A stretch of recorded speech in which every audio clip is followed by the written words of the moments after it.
Je crois que ce n'est pas de ce côté qu'il faille orienter la question. J'ai lu dans les colonnes des journaux et des réseaux sociaux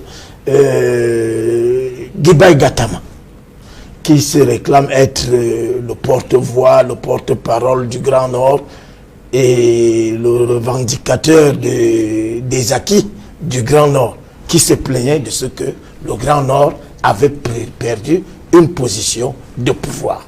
Vraiment. Alors, moi, ça m'a interpellé. Ça m'a interpellé parce que M. Mopa Fatouin, excusez-moi, M. Mopa, autant que je sache, aura démissionné de ses fonctions pour aller postuler à un poste au niveau du FMI. C'est ça, M. Moussaba? C'est exactement ça. C'est exactement ça. C'est ça. Alors, oui. Moi, je suis un peu dérangé. La carrière d'un fonctionnaire doit être sanctionnée par la reconnaissance de ses compétences, d'où sa nomination au poste de directeur général des impôts. N'oubliez pas que quand on est quand même directeur général des impôts, on gère plus de 1000 milliards.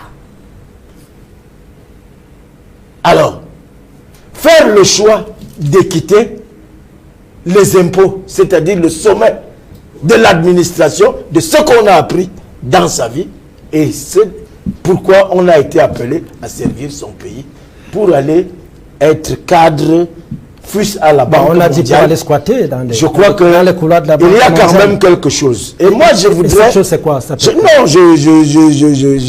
voudrais dire que M.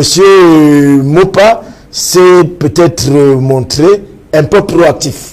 Parce que dans les dossiers qui nous interpellent aujourd'hui, il faut pouvoir le dire, parce que l'affaire Martinez-Zogo nous interpelle depuis plus de mois tous les Camerounais.